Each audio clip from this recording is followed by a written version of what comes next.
दासबोध सखोल अभ्यास हा अभ्यासक्रम सुरू करायच्या आधी मला आपल्याला हा दासबोध अभ्यासक्रम सखोल अभ्यासक्रम करता यावा असा जणू ध्यासच लागला होता.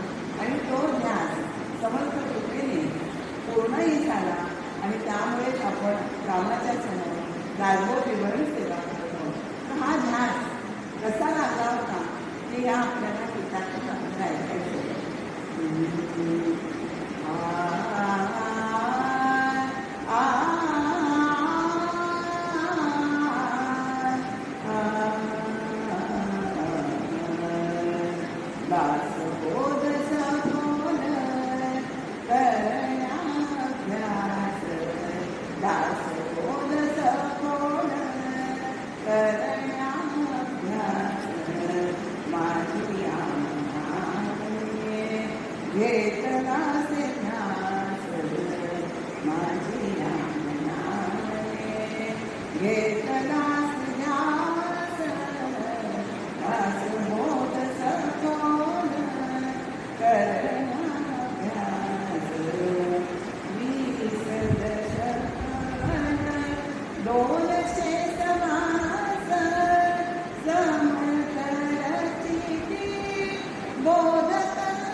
करण्याभ्यास तुझ्या कृपेची ऐसी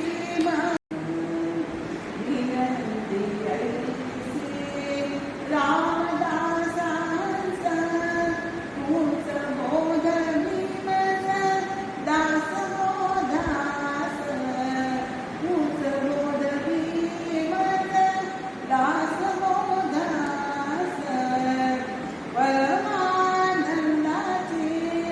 प्राप्ती खास नवीसी होई असे विश्वास नवीसी होई असे विश्वास दास बोध सखोल करण्याभ्यास माझी आज्ञाने घेतलास ध्यास दास बोध सखोल करण्याभ्यास करण्याभ्यास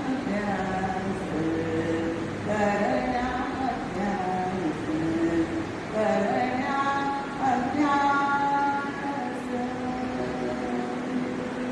सद्गुरु श्री समर्थनाथ स्वामी महाराज श्री जय राजराज श्री जय जय जय गुरुवीर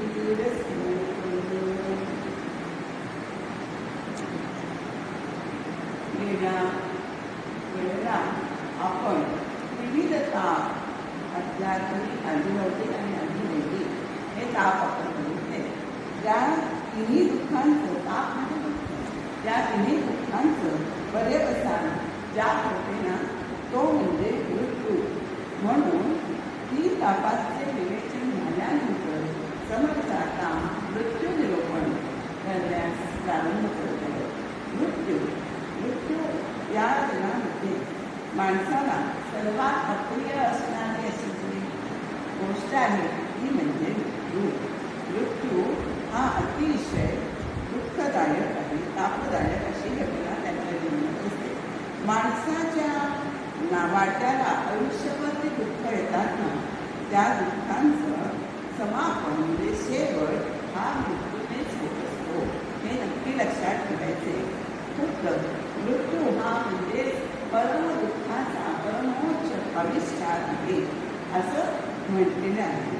मृत्यू म्हणजे काय तर मृत्यू आपण मागच्या समासाच्या वेळेस बघितलं होतं की हे चराचर विश्व जे चालतं त्या युगांमध्ये त्या चराचर विश्वाला सांभाळणारी एक जी शक्ती असते ना त्या शक्तीच्या एका अंगाला मृत्यू यम असं म्हटलेलं जातं.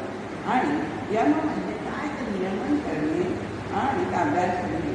यम ही मृत्यूची देवता आहे असं आपल्या शास्त्रामध्ये म्हटलेले आहे. या जगात जो जन्मतो त्याला मृत्यू हा येतच असतो. जातस्य मृत्यू असं भगवान गोपाळकृष्णाने गीतेमध्ये पण आपल्याला सांगितले आहे. जन्म येणे म्हणजे काय. आता आपल्याला ताप आपल्याला आपण विविध ताप जेव्हा सहन होत नाहीत ना तेव्हा असं माणसाला वाटतं की मरण बरं. पण मरण आपण म्हटल्यावर मरण येतं का नाही.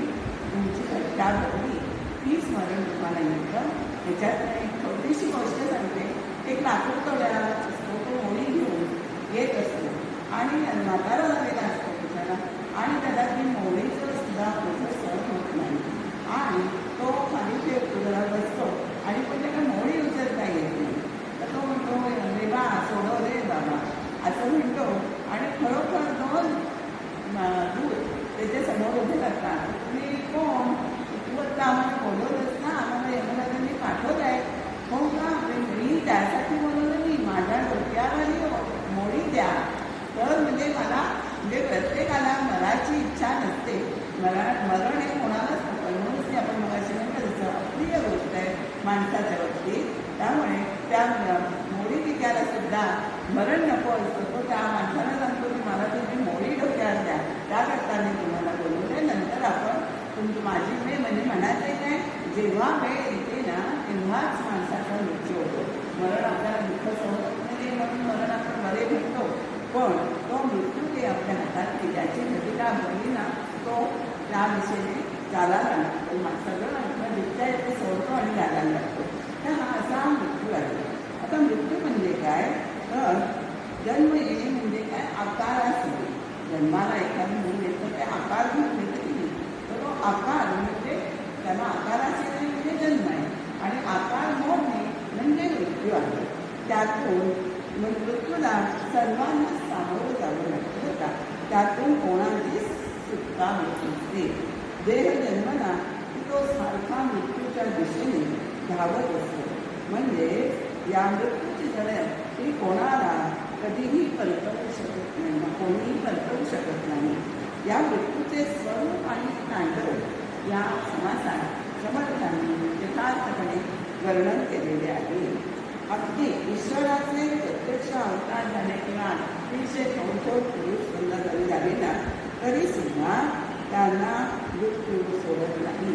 आपण यातल्या काही गोष्टी आपण या उदाहरणासाठी वाचणार आहोत. समर्थांनी असं सांगितलेलं आहे की नृत्य नमने घोर घोर, नृत्य नमने अवतार, नृत्य नमने हरिहर, नृत्य नमने घोर घोर, नृत्य नमने हरिहर, नृत्य नमने अवतार भगवंतांचे. या वेळातून आपण पुढ्या वेळा वाचणार आहोत. त्या वेळातून आपल्याला काय दिसून येतं की मृत्यू असा निपक्षपातीपणा निपक्षपाती आहे.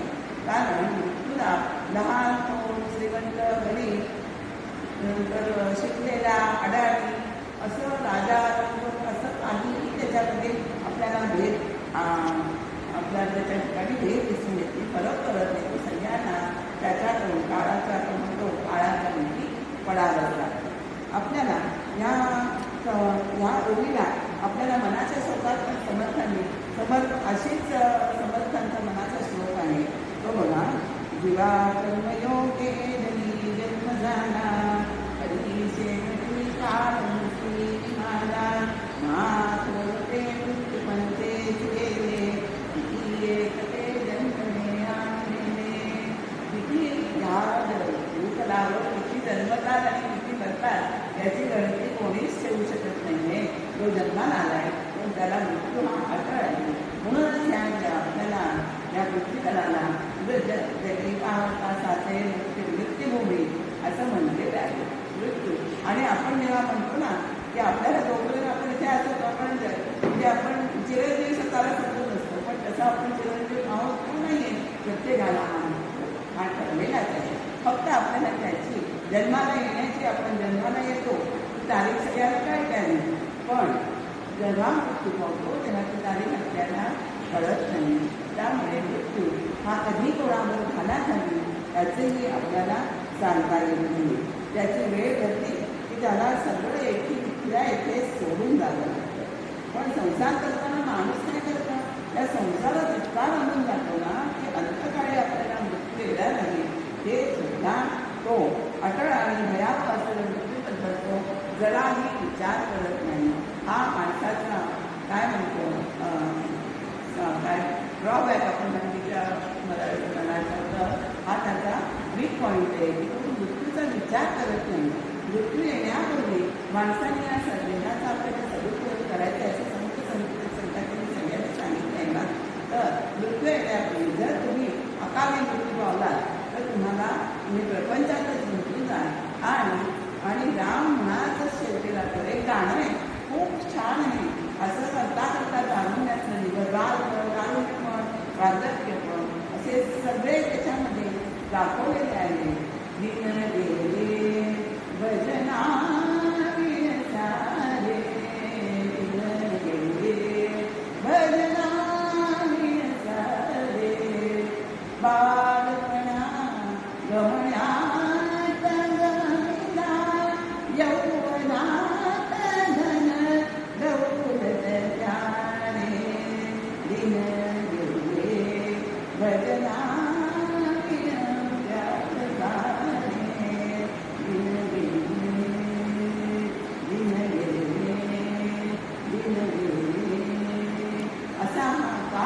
झपाझप पुढे चाललेला आहे. मृत्यूच्या जन्माला आला की तो माणूस मृत्यूच्या दिशेने त्याची आपल्या चालू धावत असतो, मृत्यूच्या दिशेने.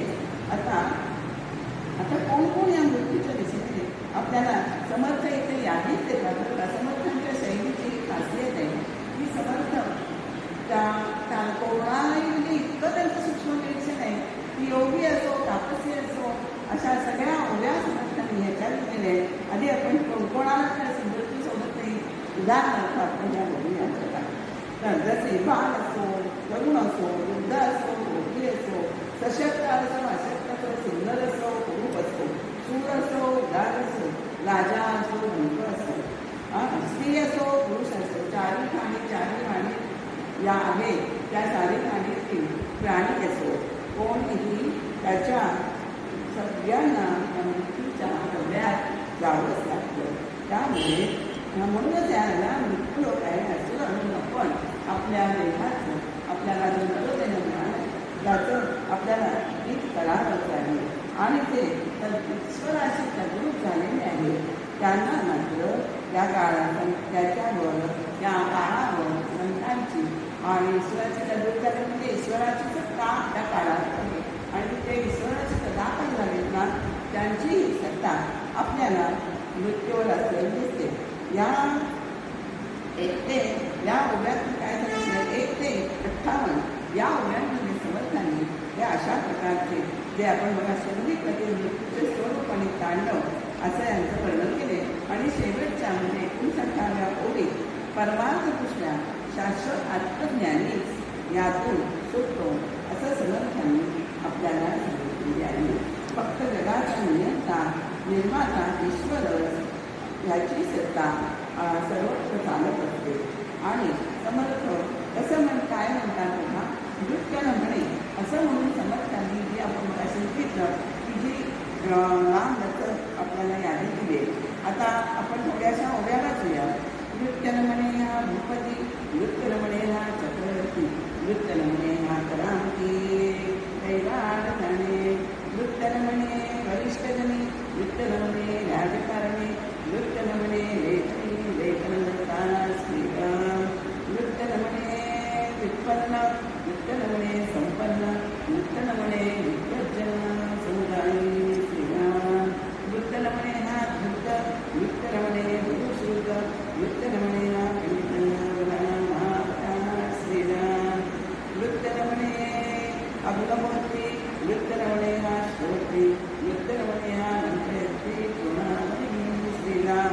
असं समर्थांनी आपल्याला 6व्या ओळीपासून 6व्या ओळीपासून आपल्याला समर्थांनी सांगितलेलं आहे की आता समर्थ याच्यामध्ये म्हणतात नृत्यनमणे पुण्यपुरुष, नृत्यनमणे हरिदास, नृत्यनमणे विशेष कोणालाही मृत्यूनी सोडलेलं नाहीये. आता समर्थ पुढे 36व्या ओळीत म्हणतात की आता असो हे बोलणे नृत्यापासून वाचून चुकले कोणे चुकले कोणे मागे कोणे विश्वास ठेवणे श्रीराम असं समर्थांनी आपल्याला सांगतायत.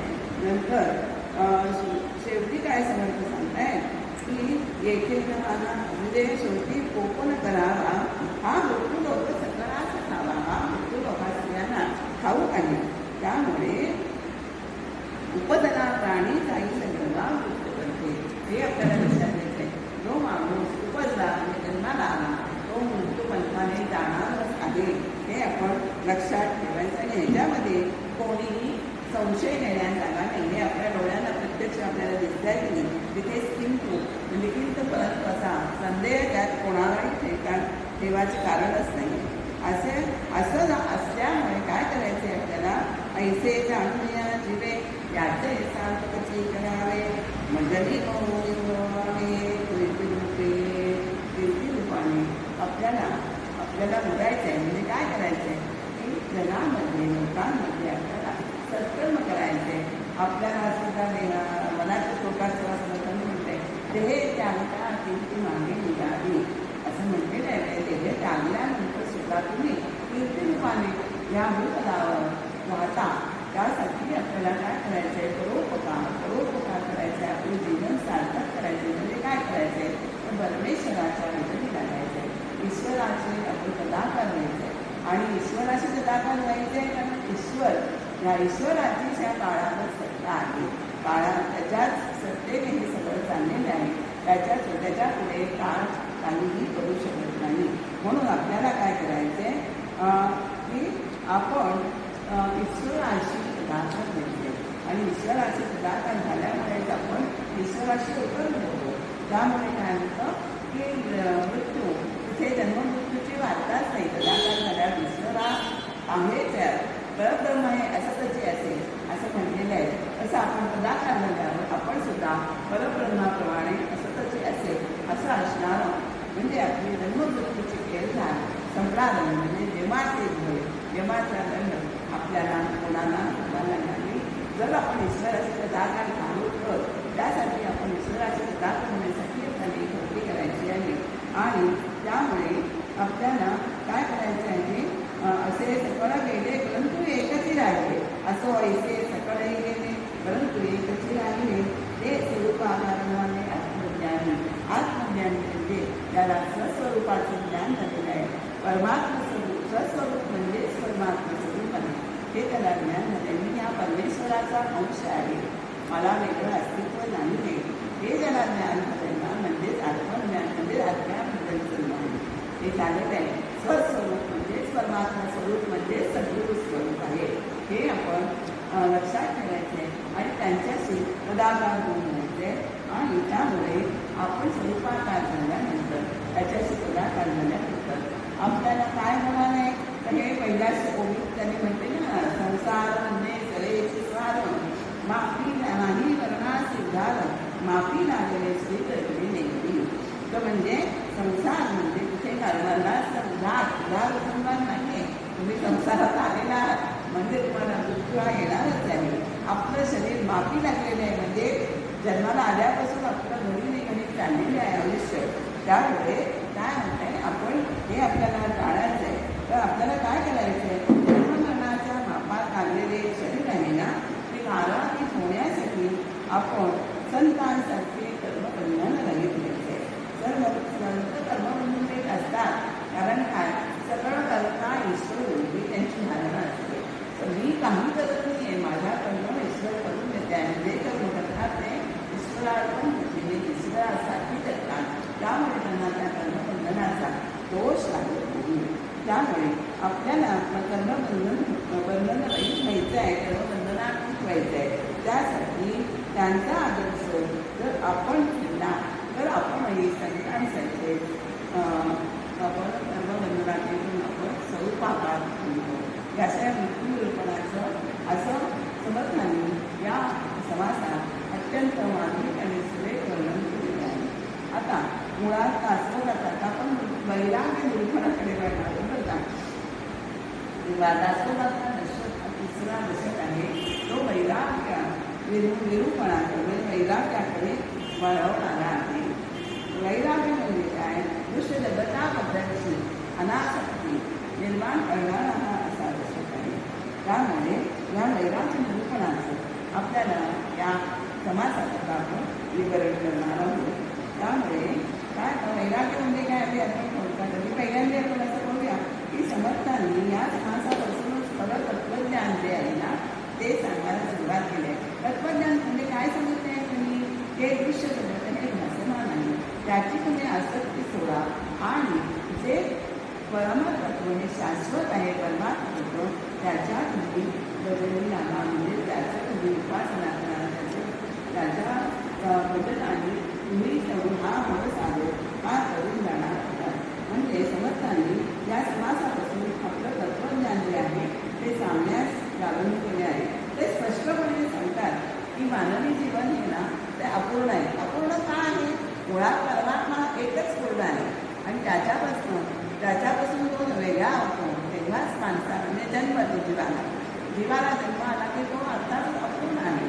अपूर्ण असल्यामुळे या जगामध्ये माणूस जीवन जगतो आणि त्याच्यामध्ये आपल्याला असं दिसतं का की आपल्यासाठी कोणी थांबलेले आहे आपली वाट पाहताय असे कोणीही नाही आहे. हे आपण लक्षात घ्यायचं आहे. संकल्प अचेतन आणि सचेतन या दोन्ही म्हणजेच वस्तू आणि प्राणी हे कायम काळाच्या म्हणजे मृत्यूच्या दिशेने हे धावत आहे वाहत आहे. तेव्हा काय होईल याचा वेग अजिबात नाही. जेव्हा प्रसंग येतो त्याला पोहोच द्यायलाच लागतो ना माणसाला तेव्हा माणसाने कशासाठी जगायचं आहे, माणसाने कशासाठी जगायचं आहे हे आपलं ध्येय जे आहे त्या निश्चित करायचं आहे. ध्येय ते निश्चित जीवन असावे. असं एका ठिकाणी मी वाक्य वाचलेलं आहे. तुमचं जर ध्येय निश्चित झालं ना की त्या दृष्टीने तुमची वाटचाल सुरू होते. आपल्याला परमात्मा प्राप्तीचं ध्येय गाठायचं आहे ना, मग त्या दृष्टीने आपण ती वाटचाल सुरू करू शकतो. मग तसेच आपल्याला इच्छा होते की आपण सद्गुरू करावे, सद्गुरूंचा उपदेश घ्यावा, अशी ती वाटचाल सुरू होते. पण तुमचं ध्येय जर निश्चित नसेल तर ही वाटचाल सुरू होत नाही. म्हणून ईश्वर प्राप्तीचे सस्वरूपानुभवाचे आपल्याला ध्येय हे निश्चित करायचे आहे. आणि जगाचा जो नियंता आहे ना तो आपल्या अंतःकरणात आहे. जगाचा नियंता आहे तोच आपल्या अंतःकरणात आहे. त्याला आपण शरण जायचे आणि तोच आपल्याला संकटात टाकून देणारा आहे. हे जाणीव आपल्या अंतरात म्हणजे दृश्यजगताविषयी अनासक्ती आणि परमात्म्याविषयी भक्ती हा हेच तत्वज्ञानाचं समर्थनचा सार आहे. त्यामुळे दृश्यजगते भासमान जाणून व्हावे विरक्त जाते. आपण जर विरक्त झालो तर आपल्याला स्वरूपानुभव येणार आहे. अनुभव येण्यात परब्रह्माचा संत सोडावा तो दृश्याचा, असं माझ्या सगळं पांडसेवन भक्तीचं ते गाणं झालेलं आहे. त्याच्यामध्ये असं आलेलं आहे सगळं सगळं सोडला तर तुम्हाला अनुभव येणार आहे. दुसऱ्याचा सगळं सोडल्याशिवाय अनुभव येणार नाही. आणि जेव्हा आपण त्या मार्गावरून आपण जाणार सद्गुरूंच्या तेच आपण माहिती मार्ग सद्गुरूंच्या मार्गावरून जाता जाता आपण आपल्याला सद्गुरू जे कुठे त्यांना नक्की दिशा माहिती आहे, नक्की ठिकाण माहिती आहे, आपल्याला कुठे न्यायचं आहे, त्यांचा बोटून आपण चाललो की आपण नक्की त्या परमात्म्याकडे पोचणार आहोत हे आपल्याला याच्यातून समजून घ्यायचं आहे. आता वैराग्य निरूपणात आपण सुरुवात करायच्या आधी थोडीशी अर्जुनाने समजण्याचं तत्वज्ञान आपण थोडक्यात बघितलेलं आहे. तर वैराग्य म्हणजे एक पहिली दृश्याबद्दलची अनासक्ती आहे. दृश्याबद्दलची अनासक्ती म्हणजे दृश्याबद्दलची नावं आणि आपल्याला देहासकट वैराग्य म्हणजे ॲक्च्युअल काय आहे तर आपल्या देहासकट आत्म्या ज्ञानात सर्व जे दृश्याचं जगत आहे त्याची किंमत ही आत्मज्ञानापेक्षा कमी वाटते. किंवा देहातून जी सुख मिळण्याची वृत्ती असते ना ती हळूहळू क्षीण होत आहे. नंतर नको पण हवे पण आपल्याला माणूस म्हणता की हवं नको पण असतंच ना माणसाला की हवं ते आहे. माझ्या परवाचा एका गाण्याचं म्हटलं समर्थांच्या सांगितल्या समर्थांचा सात दिवस समर्थ सहवास हे नव्हे ते देहा सगळे म्हणल्या असतो. जर आपण संकटित राहिलो सेवांच्या तर हा मुलाच कायमस्वरूपी निघून जातो. हा अनुभव आहे माझा.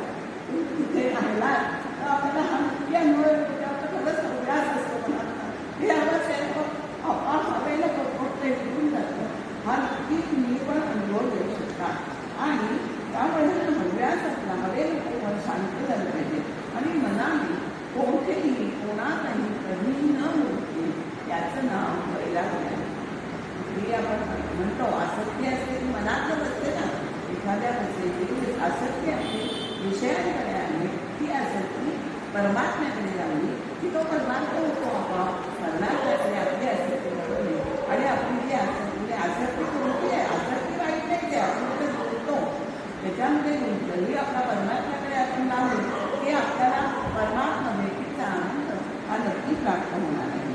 म्हणून आपल्याला समर्थ असं म्हणतात की म्हणून वैराग्य आणि वैराग्यामध्ये अजून म्हणजे काय सांगते असेल तर असू दे नसेल तरी असू दे अशी ती मनाची अवस्था आहे ना त्याला वैराग्य म्हणतात.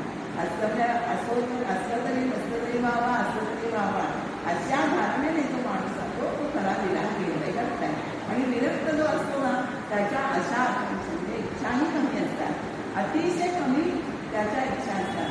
म्हणून आपण म्हणते शंकराचार्यांनी कौपिल्य धारण केलेला जो आहे त्याला अतिशय इच्छा या अतिशय कमी असतात. कारण तो रंगोटी मिळवून देशभ्रमण केला परमात्म्यासाठी तो बाहेर पडलेला असतो ना.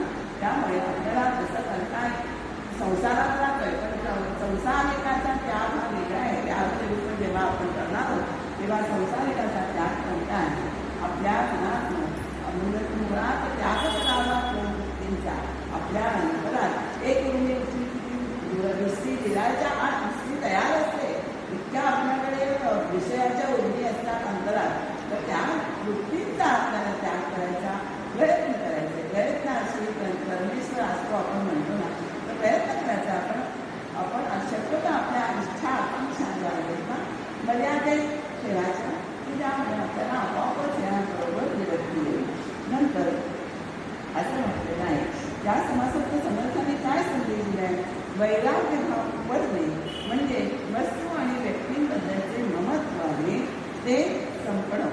वस्तू आणि व्यक्तींबद्दलचे ममत्व आहे ते आपोआप कमी झालं पाहिजे. आपल्या रामाच्या गाण्याचे म्हणते ना, ममत्व सारे सोडून द्यावे.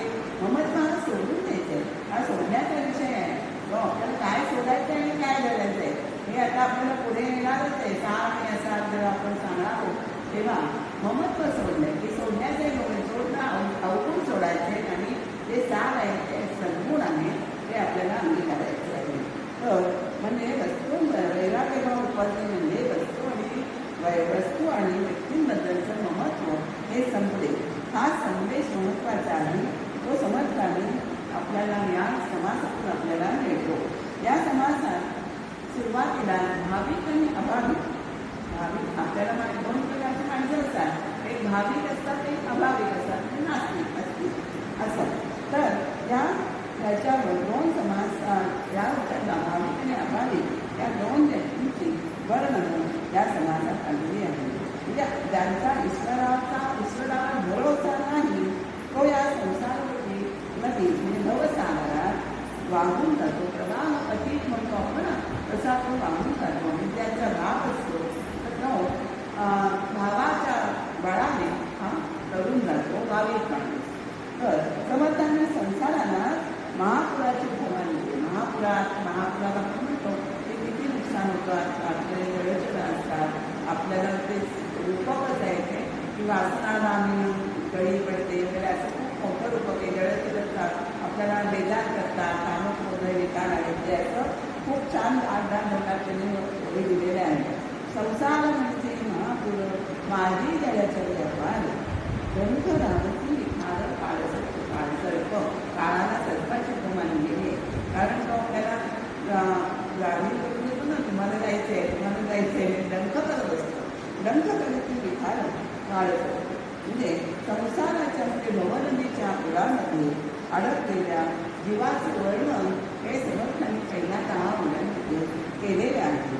आणि या संसारातून महासागरात जीव येण्या संकटांना जो सामोरं जाणार आहे आणि अनेक जगतरांची सामना करते त्या असा जीव भगवंताचे अनुसंधान जो काढून घेतो याच्यामध्ये आम्ही भवसागरामध्ये म्हणजे भवसागर आपला जो आहे भव म्हणजे योग हा त्याच्यामध्ये संकटांची सामना करायचे. अनुसंधान भगवंताचे करायचे. अनुसंधान म्हणजे भगवंत आम्ही हे स्मरण कायम आपल्या अंतरात ठेवायचे, त्याला अनुसंधान असं म्हटलेलं आहे. आणि त्याच्यापासून अनुसंधान देखील पण त्याच्या मनापासून नावा करतो. अशासाठी या संकट भवसागरात जे उद्भवलेले संकट आहे पूर्ण या भवसागरातून पार करून घेण्यासाठी तो धावा करतोय. आणि धावा केल्यानंतर परमात्मा सुद्धा आपल्याकडे कमीत कमी असं परमात्मा उच्च कोटीचा आहे, परंतु ज्यांचा भाव जो असतो ना त्यांच्यासाठी भगवंत आपले मोठेपण हा विसरतो आणि त्यांच्यासाठी तो भाव देतो. कितीतरी उदाहरणं आपल्याला पुराणात सापडतात. द्रौपदीसाठी भगवंतांनी वस्त्र करून तिची लाज लागलेली लाभ आणलेला आहे. भगवंतांनी उडी घेतो आणि मनापासून धावा जो करतो त्याची भगवंत या व्यवसायातून या संकटातून सुद्धाप्रमाणे पहिलं दिलाला त्याला मिळण्याचं काम हा करतो.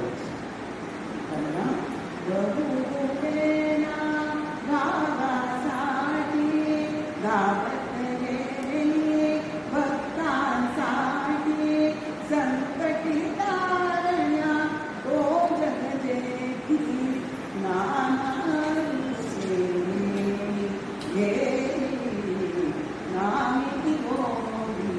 आपल्याला नामे कोणी का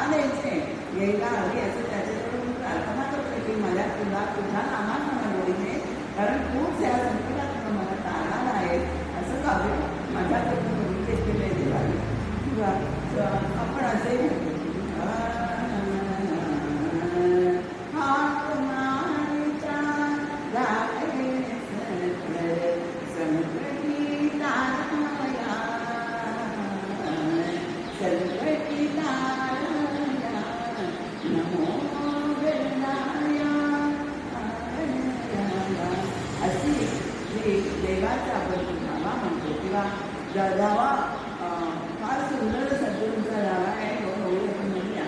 जाव पावन विद्या तुझे चरणी अंकिता. आपण तो नाव पाहून म्हणजे आपण तुला सांगतो प्रार्थना करतो धावा आहे. धावामध्ये तो धावत येणार म्हणून तो धावा आहे. कळलं ना? त्यासाठी आपण देवाचा धावा करायचा आहे. किंवा राम पावन स्वामी गजानना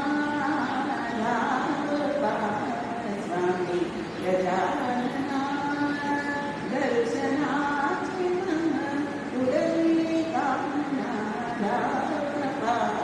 स्वामी गजानना. याला होळी म्हणते तर आपल्या अंतरात भक्तिभाव जागृत व्हावा आणि आपण भक्तिभावाने आपल्या परमेश्वराला हाक मारावी. तो आपल्याला हाक देणार आहे, हा बळवणारा ना. म्हणून ह्या होळी ज्या माझ्याकडनं रचल्या गेलेल्या आहेत तर आपण सुद्धा मार्ग विकृत करते की हा भाव आपण कोणत्याही विषयातून किंवा भजनातून गाण्यातून हा भाव देवापर्यंत हा पोचत असतो बरं का. आणि त्यामुळे भावाचा आणि भक्तीचा कानिला भक्त मी तुझी गरीते चरणा वैकुंठीचा दाना तोची सगळा भाव तो भाविकाच्या मनात असतो.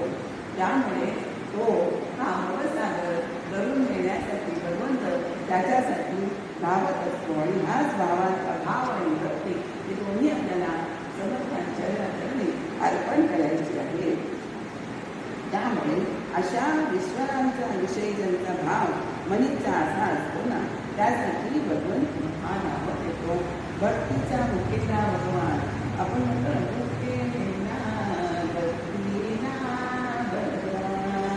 काही तुम्हाला रुद्राक्षांच्या नको माळा नको भक्तीला भगवान. या सगळ्या गाण्यात भुकेला भक्तीला भगवान हे तत्व म्हणजे आपण लक्षात ठेवायचे. तर शरणागत भक्ताचं रक्षण करणं हे भगवंताचे लीडच आहे. आणि देव हा कायम अंतःकरण पाहत असतो का. कोणाच्या मनात बरोबर भक्ती करणारेही असतात आपल्याला दिसतात या समाजात. कोणाच्या मनाचा भाव कसा आहे जरा जरी तुम्हाला भगवंताला की आता भाव थोडा खोटा आहे तर भगवंत घालून येत नाही. तर आपला भाव हा अत्यंत सच्चा असाच आपल्याला ठेवायचा आहे. जैसा भाव प्रतिबिंबला कयाचा वेळ झाला हो जैसे गजे झाला तैसाच मोळे तो मोळे प्रसन्न होतं. ज्याचा भाव कसा असेल त्याप्रमाणे देव त्यांना मोळत असतो जे प्रसन्न होत असतो. भक्ताच्या भक्तिभावाचा देव हा रुणाळीत असतो किंवा भुकेला असतो. हेच आपल्याला त्याचं सांगायचं आहे. तेव्हा माणसाला काय करायचं आहे की हा नरदेह जो प्राप्त झाला आहे तो त्याने भगवंताच्या प्राप्तीसाठीच वापरायचा आहे असं वर्णन या वेगाच्या ग्रुपमध्ये आहे का. तर मी एवढं मला थोडं विश्लेषण करते. त्याच्या साह्याने ईश्वर दर्शन करून घ्यावे. ईश्वर भजन आपल्या ईश्वर भजनाची उत्तम उत्तम रत्ने आपल्याकडे आहेत ती भगवंताला समर्पित आहे. आणि ईश्वराचा पक्का आधार आपल्याला वाटला पाहिजे. तो संसार रूपीचा तो आधार त्याला वाटतोय आणि त्यामुळे तो संसाराची वासना सोडून देतो. म्हणजे स्वतः विरक्तीकडे लागला बरं का. संसाराची वासना सोडून देतो आणि भगवंताच्या प्रेमाने रंगाने तो रंगून जातो.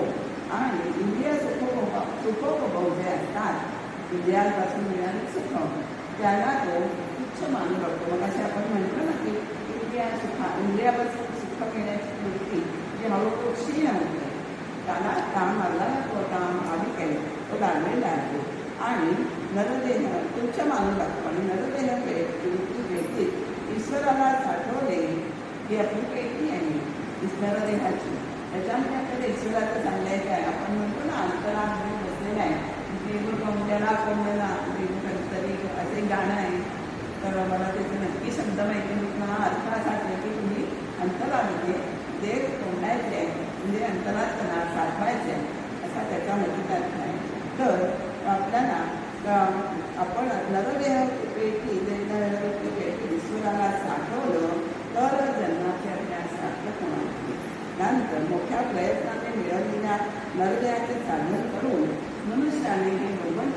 मागचे ध्येय परमोच्च ध्येय आहे ते गाठलं पाहिजे, असं आपल्याला करता आलं पाहिजे. आणि नंतर काय म्हणतात, विषय सुखामध्ये जे अभाविक मात्र जे असतात ना, ते आपले आयुष्य अगदी कवडी मुलांनी खर्च करत असतात. म्हणजे आपले आयुष्य मग अशी आपण म्हटलं की असं आहे की आपल्याला बालपणात आपण ते यवनात जणं जमलं सगळं विषय भोग असतात, त्याच्यामुळे आयुष्य असं घरी नेहमी सरत असतं. म्हणूनच घरी नेहमी सार्थकाची गाडी असते मनाच्या स्वतःचे स्वरूपाने म्हटलेले आहे. तर विषय सुखामध्ये अभाविक मात्र आपले आयुष्य हे निष्कारण अगदी गौरी मुलांनी माझ्या घडत असतो. कसे होतं ते बघा, कसं चालवतो तर काय आहे, आपल्याला माणसाला पुण्यामुळे आपण बघितले आहे की नरदेह कधी येतो तर पापपुण्य समान होतो, तेव्हा नरदेहाची प्राप्ती होते. 84 लक्ष युनिट पुण्यानंतर आपल्याला नरदेह प्राप्त होतो आणि त्यामध्ये आपल्याला परमार्थ करणं ही सुद्धा त्याच्यात आणखीन चांगली गोष्ट आहे. त्यामुळे जर नरदेह घेऊन संसारात आला तर काय आला पण देवाला विसरून गेला, देह मिळाला पण देवाला विसरून गेला. म्हणजे देहा अंतरामध्ये म्हणजे जगात असताना सोहम सोहम म्हणतो, तो पण पुढे आल्यानंतर मी पणाची करतो, कोण हा त्याला ह्याची करतो म्हणजे देहाभिमानची करतो. त्यामुळे होतं काय की तो मायाघरात निकटच जातो. म्हणजे हे सगळं मी आणि माझे हेच त्याला करायला लागतं. माझे नातू, माझे मी, माझा मी, माझे जीवन, माझे मित्र आलेले असं ह्याच्यामध्ये तो मायाघरातून पडला आणि अंती सारे शेवटी काय आपण मगाशी मृत्यूमध्ये बघितलं, अंती सारे त्याला इथे सोडून द्यायचं आहे. त्यामुळे मृत्यू आला कामाला काहीच लागत नाही, कारण त्याच्यातच दुर्घटल्यानंतर त्याच्या हातामध्ये पुण्याची काहीच वाटे पुण्य पडतच नाही, परमेश्वराची भेटच होत नाही. म्हणजे परमेश्वराची भेटी होण्यासाठी आपल्याला मृत्यूबद्दल सादर असावे असं म्हटलेलं आहे. मृत्यूबद्दल आपण कायम जागृत राहिलं पाहिजे. आज येईल का उद्या येईल हे सांगता येत नाही. म्हणून आपला येणारा प्रत्येक सण हा परमार्थासाठी पाहिजे, पण हा तसं घालवत नाही आहे. त्यामुळे समर्थ म्हणूनच म्हणतात त्या नरदेहाचा उत्तम उपयोग करायचा आहे आणि संत संग करून सार्थक करून घ्यावे असं म्हणतात. असे सांगण्यामागे समर्थांचं काय कारण आहे की मानवी जीवन हे अशाश्वत आहे, अस्थिर आहे. पुढच्या क्षणाचा भरोसा देता येत नाही. येणारा प्रत्येक क्षण भूतकाळात लगेच जमा होतो. मग अशी आपण म्हटलं की आत्ताचा क्षण आहे तो खरा, पण तो लगेच 1 मिनिटाने तो भूतकाळात जमा झाला नाही. म्हणजे येणारा क्षण हा भूतकाळात घराभर जमा होत नाही, यांचं आपल्याला भाग ठेवायचं काळाचं. त्यामुळे घडीने घडी सार्थकाची करावी असं मला असं म्हणतं. तसं आपल्या आयुष्याचा प्रत्येक क्षण हा सार्थक करायसाठी ईश्वर प्राप्ती करताच असावा. असे कर्तन करायचे आणि आपण भक्ती कशी करायची नाही. जसे काय सांगतात बघा, जसे झाडावर पक्षी बसलेले आहे पण क्षणामध्ये सगळे उडून जातात की नाही, झाडावर कोणीच नाही, तसंच आपला देहाचा आहे. देह येतानाही एकटा येतो, जातानाही एकटा येतो जातो. त्यामुळे काय म्हटलं की आपण मी आणि माझ्या याच्यामध्ये गुंतलेलं असतो. त्यामुळे काय म्हटलं, नाही दिसायला उडून गेले पक्षी, तसंच आपलं वैभव आहे, बायका मुलं आली जे आहे सर्व काय काहीही सगळं दशादिशांना उडून नाहीचं होतं वैभव. तसंच आपलं वैभव आहे, माणसांचं वैभव होते ना ते, आणि धनसंपत्तीचं वैभव हे क्षणात नाहीचं होणार आहे. कधीही काय होईल ते सांगता येत नाही, सर्व नाचून जाणार आहे. आलेला क्षण म्हणूनच आयुष्य क्षणाक्षणाने आयुष्य हे करत असतं पुढे. त्यामुळे देह पडला आणि निघून गेला आणि तुमच्याकडे काय देह पडला की तुम्हाला नीचे योगी प्राप्त होते. जसं तुमचं कर्माच आहे त्याप्रमाणे तुम्हाला नीचे योगी प्राप्त होऊ शकते. गर्भावासातून जीवाला झालेल्या यातनांचं स्मरण आपल्याला बाहेर पडल्याला होत नाही, पण गर्भावासात त्यांना अत्यंत यातना होत असतं. आपण जन्म निरूपण या समासात बघितलेलं आहे. त्यामुळे त्रास करायचा सहन करावा लागतो. तिथे त्यांना कोणीही साध्य करता नसतो. म्हणून तो भगवंताची प्रार्थना करतो की मला सोडव, या गर्भावासात मला बाहेर काढ. आणि पुढे आल्यानंतर मायेचं पटल आपोआपच त्याच्या पटल त्यांना त्याचं विस्मरण होतं. आणि त्याप्रमाणे जीवन संपल्यावर जसा एका जीवन संपल्यावर सुद्धा त्याला एकट्याला जायचे आहे. त्यामुळे त्यावेळेस आई, बाप, बंधू वगैरे, बायको ही सारी माणसे महत्त्वाने आपल्या मनात जे असतं त्याचं महत्त्व ते मगाशी म्हणत आहे की कोणाबद्दल कोणाही मध्ये बोलताचं नाही आहे, हेच वैराग्य आहे. आणि बायको ही सारी माणसे महत्त्वाने आपली आपल्याला वाटतात. आणि त्याच्यात आपण गेल्यावर बघितलं आहे की असं जो समजतो तो पडत मूर्ख आहे, म्हणजे शाणा असून मूर्ख आहे. त्याला कळतं सगळं की हे सगळे क्षणाचे सोबती आहे. शाणा असून मूर्ख, पडत मूर्ख असं त्याला म्हटलेलं आहे. त्यामुळे मुळात एक वेळ सुखामध्ये मागेला होते आपल्या सगळ्यांना वाल्याकडची गोष्ट म्हणते तिथे आपल्याला समजूत करायची नाही, पण दुःखामध्ये कोणी वाटेकरी होत नाही. त्यामुळे कसला तेव्हा कसला प्रपंच आणि कसलं कोण कसलं तुम्ही घरदार करता की तुमच्या क्षणाचाही भरोसा नाही आहे. अशा माणसांचा आपण भरोसा घरात द्यायचा. तुमचं ह्याच्यासाठी तुम्ही एवढं ते काबाड कष्ट करतात, कुटुंब काबाडी म्हणून होता, तर तसं आपल्याला व्हायचं नाही. शेवटी धन, धान्य, ऐश्वर हे सगळं नाशवंत आहे. त्यासाठी म्हणजे टाकटी का करायची गरजच नाही आहे. जन्मभर कुटुंब कामाने म्हणून आपण आपल्यामध्ये जे शरीर म्हणतो ते सुद्धा आपलं नाही आहे. त्यामुळे इतरांची काय कथा तर आपल्याला एका भगवंताशी लागते कोणीही नाही. मग असे म्हणतो भगवंताचा आधार हा आपल्याला वाढलाच पाहिजे. आणि आपल्याला भाव करायला आपल्याला अंतरात घट्ट धरून करायचे, जवळ धरून ठेवायचे. या विश्वात या सगळ्या गोष्टी असतात त्या भगवंताच्या इच्छेनेच घडत असतात. त्यामुळे तोच जन्माला घालतो, तोच सांभाळतो, त्याला कधीही विसर करू नये त्याचा, असं आपलं वर्तन असावं. विशालाच्या आपलं दैत्रीय उपनिषदा मंत्र आहे त्याचा भावार्थ असा आहे. म्हणजे वाचून दाखवते. विशास्माद पदते विशो देते सूर्य विशासाला विष दिव्यश्च मृत्यू पंचमी. म्हणजे याच्या सत्तेनेच वायू धावत असा, वायू लागतो. नंतर याच्यामुळे सूर्य उगव पडतो, म्हणजे परमात्म्याचा सूर्य उगव पावतो किंवा त्याच्या भयाने अग्नी किंवा मृत्यू हे धावत असतात. त्याचा आणखीच अर्थ मला लक्षात घ्यायचं आहे की ईश्वराच्या सत्तेने हे सगळं विश्व चालत असते. त्यामुळे त्याच्याही आपण त्याचं स्मरण करायचं आहे. आपल्याला समर्थांची पुढची ह्याच्यातली ओढी अशी आहे की आपल्याला जो जन्माला घालतो त्याचं आपल्याला सांभाळ करणं, तो आपला सांभाळ करत असतो. हे समर्थांनी एका सुंदर उदाहरण आपल्याला सांगितले आहे. ते काय तरी सांगितलं आहे की आपण ओढी अशी आहे की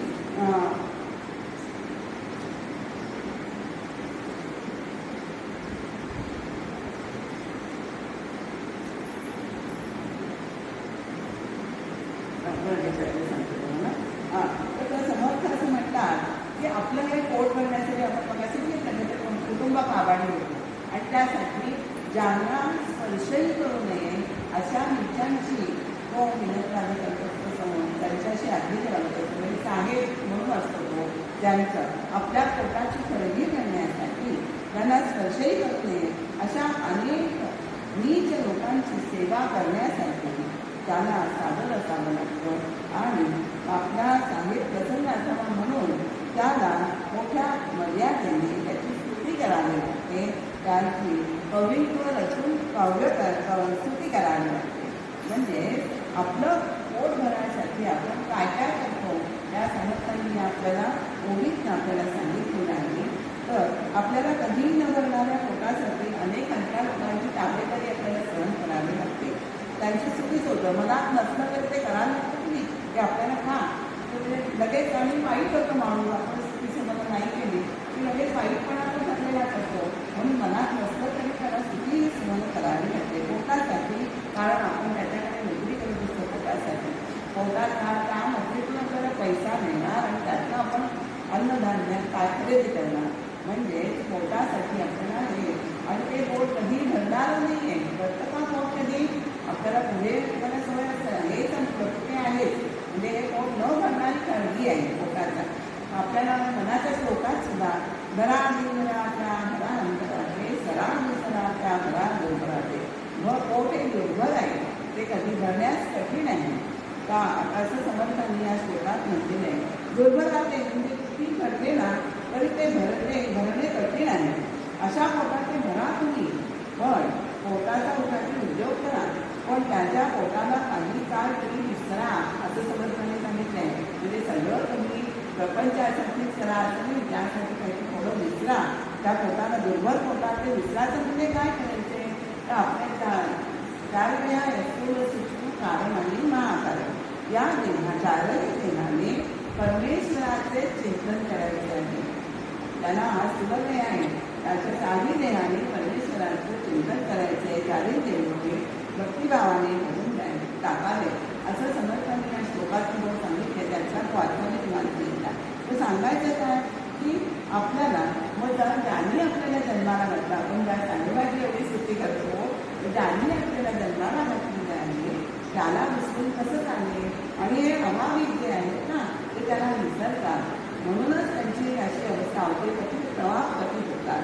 तर त्याला विसरून चालेल का, नाहीच चालणार असतात. तर ज्याला पोटाला जे म्हणतो मग आपल्याला भगवंतांनी जन्माला घातलं त्याला विसरू नये असं आपल्याला समजताना मिळते. आणि अभाविक प्रकार असतात ते त्याला विसरतात. त्याला कसं कळत नाही की आपण परमेश्वराने आपल्याला जन्माला घातलं, त्याला कळत नाही. त्यामुळे हे योग्यच होणार नाही. भगवंताने आपल्याला जन्माला घालणार त्या सकाळ दिव्यांचा जबाबदारी, पोषण करण्याची जबाबदारी आपण व्यवस्थितता ही भगवंताला लागलेली असते. ती ओवी आहे. जो अन्न देतो उदरासी, शरीर विकावे लागे त्यासी, मा देवी घातले जन्मासी, त्यासी तेचे विसरावे. त्याला विसरून चालणार नाही, त्याला विसरून कसं चालेल. पण अभाविक आहे ते विसरतात. म्हणजे जो चोर घेतो ना तो तारा देत असतो. हे आपल्याकडे वाक्य आहे. जेव्हा तुला बाळ जन्माला येतं तेव्हा बाळाच्या आईच्या ठिकाणी दुधाची उत्पत्ती कोण होतो, भगवंत करत असतो ना. बाळा जन्माला आलं की आईला पाना आपोआप होतो. त्यामुळे बाळा दूध कोण करते निष्पत्ती वाढली श्रीपती पोचले होईल, हे दोन्ही तोच वाढत असतो. सांगायचा म्हणजे असला की बाळाला जन्माला आलेल्या बाळापासून साड्यांची काळजी या भगवंताला लागलेली असते. त्यामुळे त्याच्या सत्तेनं हे सगळं चाललेलं असतं. ढग पाऊस पाडतात किंवा सागर आपल्याला मर्यादेत राहतो किंवा सगळे वेळेवर होतो. आपण मला शिकवून बघितलं ते येत नाही तसं. त्यामुळे सगळी सृष्टी तो सत्ता मात्राने चालत असतो आपल्याला. आणि त्याचं ते कौशल्य लागणं आहे ते आपल्याला कळत नाही. ते आपल्याला कळायला पाहिजे की तो स्वतः कृपाळूने सर्व जीवांना सांभाळतो. ऐसा ना कृपाळू वेगळा निघेल नेणवे जयाचे लागो, तो सांभाळी सर्व जीव कृपाळू असं समर्थांनी या कथामध्ये म्हटले आहे. तेव्हा भगवंताची स्तुती मानवाने केलीच पाहिजे. स्तुती करावी परमेश्वराची करू नये व्यक्त मनाची असंही आपल्याला म्हटलं. असंही म्हणतात की माणसाची स्तुती करून माणूस वस्त्राच्या स्तुतीला बोलतो, पण देवाची स्तुती करावी, माणसाची स्तुती करू नये व्यर्थ. जर आपण ज्याच्याकडे पोटासाठी नोकरी करतो त्याची आपण स्तुती करतो तर त्याच्याशी अधिक वागतो, मान ठेवतो त्याचा. तर ज्याने आपल्याला जन्माला घातले आहे त्याची स्तुतीच होणे नाही ना. कुठली अडचणी आहे त्याचं गुणगाने केलंच पाहिजे. त्याचे बोध नाही ते वाचणे घ्यायचे, त्याला गाऊन पोचवायचे. नामाची गोडी अशी आहे की ती विषयासाठी आहे की आपली कमी कमी होत जाते. बुद्धी शील होती. भगवंताची भक्ती केल्यामुळे आपल्या भक्तीपोटी विवेक आणि वैराग्य जे दोन उत्पन्न होतात माणसाच्या काही, ते भक्ती केल्यामुळे उत्पन्न होतात. विरक्तीमुळे आसक्ती आहे ती हळूहळू कमी होत जाते. आणि भक्तिपंथेची चावे असा आपल्याला भगवंताने मनाच्या श्लोकात आहे यासाठी सांगितलं की भक्तिपंथाने गेला तर तुमच्या जीवनाचं सार्थक आहे. राम प्रभूची भक्ती करता असं भक्तिपथावर चालला की रामभेटी ही नक्की तुम्हाला सफल होणार आहे हे नक्की समजून जाणार. अशा या सगळ्यांचा आत्मा नसेला आहे, त्या अंतरात नसलेला आहे, त्याला सोडून विषयाच्याच धरून बसतात ते खरोखरच आत्मा. त्याला भगवंताला सोडून जे विषयाच्या घडून तेच प्रमाण मानतात, हेच खराई मानतात, ते खरोखर अधम असून आपल्या केलेल्या कर्माची फळे भोगतात. त्याला कधीही समाधान प्राप्त होत नाही. तेव्हा सुख व्हावं असं वाटत असेल त्याने दुष्टाचा हात सोडावा आणि रघुनाथ भजनी लागावे आणि आपल्या दुःखाचं मूळ असणारे स्वजन त्यांचा गुरु चालावे, त्यांचा त्याग करावा असं समर्थाने आपल्याला या समाजात सांगितलेलं आहे. आणि आपल्याला विरक्ती कशी आहे असेल, विरक्ती परमेश्वर ज्यांच्याकडे विरक्ती कशी त्याच्याकडे आहे ते पण आपल्याला इथं मला सांगायचं आहे. ज्याला कधी विरक्ती हवी असेल ना, त्याच्याजवळ खरे वैराग्य ज्याचे आहे, परमेश्वराचे खरे वैराग्य आहे, ते कसे आहे ते बघा बरं का. ते आपल्याला इथे ईश्वराची आराधना करायची, त्याला आरण्य शरण जायचे. हे शेवटच्या वैराग्य निरूपणात समर्थाने आपल्याला सांगितले. त्याच्या ऐश्वर्याचे जे वर्णन आपण केलं आहे, ईश्वराचं ऐश्वर काय आहे, हे सर्व त्याचे आहे, ज्याने निर्माण केलेले आहे. पण तो तिथे कोणताही अहंभाव नाही आहे. मी केलं असं आहे का करून आकर्ष राहतो आहे, हेच हा साक्षीभावाने परमेश्वर हा कधीही चांगले जगत चालत नाही. आणि जो हे ऐश्वर जाणत नाही, अनासक्त भावाने राहते, तो खरोखर करण्य आहे, ते अभावी आहे. त्या अभाविकाचा ते पाहू नये असे समर्थांनी आपल्याला सहज सोप्या शब्दात या समाजातून सांगितलेलं आहे. झालेलं वैराग्य निरूपण आणि वृत्ती निरूपण आणि वैराग्य निरूपण आपल्या समर्थांच्या आणि मनाने वैराग्याने आपली वाटचाल म्हणजे मी समर्थांच्याकडे चांगलं करून प्रार्थना करते. आणि माझी सेवा कामेश्वरांनी निरूपण सेवा समर्थांच्याकडे करायचं.